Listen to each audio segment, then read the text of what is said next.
What's up, guys? It's Kaiser back with you again, and this time I thought, you know what? I really have no idea what I'm doing with this channel anyway. Might as well go the full 9 yards in confusing the masses as to what exactly it is I want to be. So today I'm going to be giving my initial impressions with, and a first chapter review of, Samurai 8, The Tale of Hachimaru. Now, for those of you who haven't heard of this manga, it is written and storyboarded by the one and only Masashi Kishimoto, creator of Naruto. I say written and storyboarded by because the man, the legend, is not producing the final art for this story, instead giving that job to one of his former assistants on Naruto, Akira Akuba.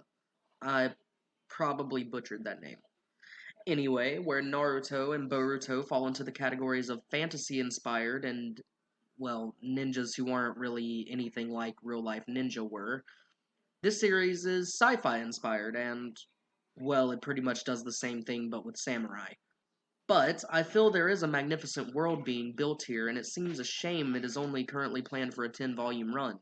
That would likely encompass only 100 chapters, but I feel there is definitely potential for more. This has been running in weekly jump since May of this year, and Shueisha has been publishing it on Manga Plus. It's available to North American readers through Viz Media's Shonen Jump publication already, so we definitely aren't being left out of any updates. The first chapter has a lot going on, so let's get right into it. We're given a bit of backstory in the first few pages, detailing that this takes place in a galaxy far, far away, and from the initial dialogue, we are meant to be made familiar with the samurai in this universe pretty quickly.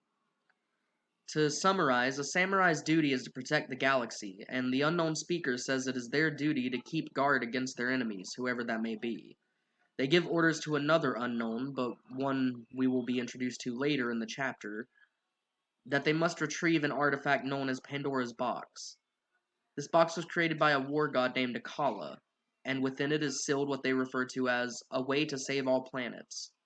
This box requires 7 keys to open.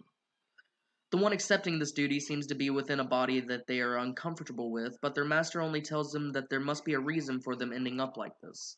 Heavy Star Wars vibes, the idea of destiny is definitely playing a big role in this, like it ended up doing near the end of Naruto. The scene shifts, and we are introduced to 2 new characters who serve to give us a rundown of how combat works between samurai and warriors of the series.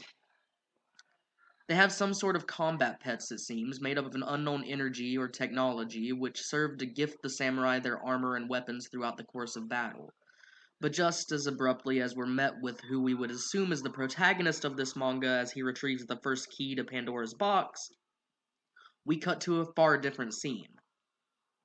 It turns out all we've seen up to this point has been within some sort of VR game, being played by a sickly young boy named Hachimaru. Hachimaru was born with some sort of highly debilitating disease, his father having to keep him on a highly advanced life support unit just to survive. We learn that Hachimaru has been kept indoors all his life and has never actually journeyed away from home before.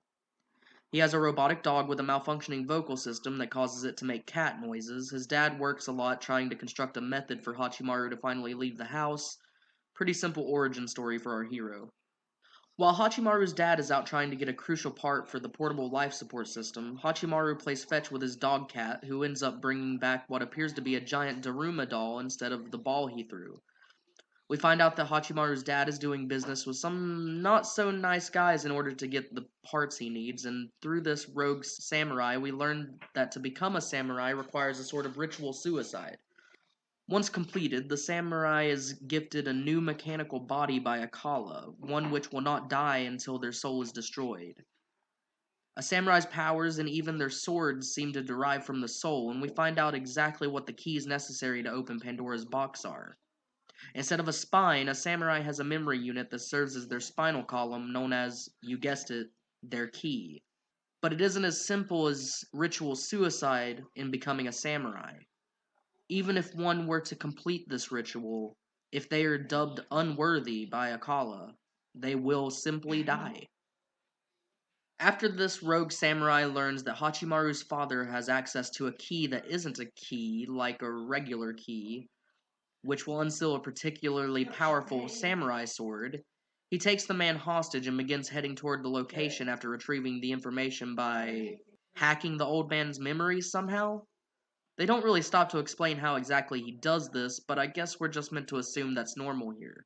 Meanwhile, Hachimaru has learned that the Daruma's dog, who we find out is named Hayataro, brought back, is actually a blind catman samurai who goes by simply Daruma. Fitting, as his cloak and body size make him resemble one when sleeping.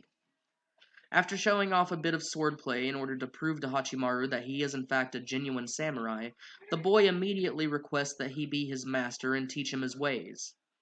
Hachimaru looks up to samurai and wishes more than anything to be one, and it's exactly because they are the opposite of who he is.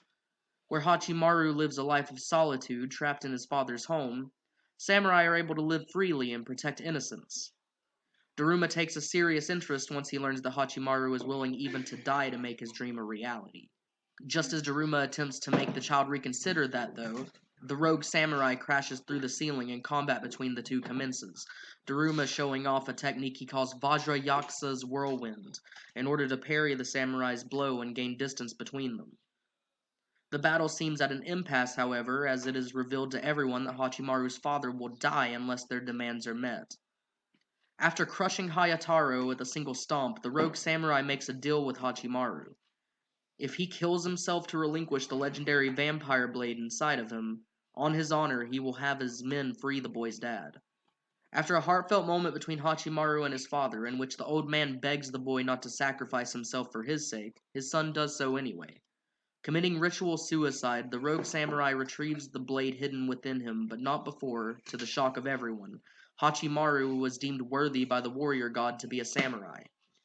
His body rebuilt into a much stronger mechanical one, Hachimaru resurrects his robot dog Hayataro into his combat pet, known as a holder, defeats the rogue samurai, saves his dad, and Daruma agrees to train him.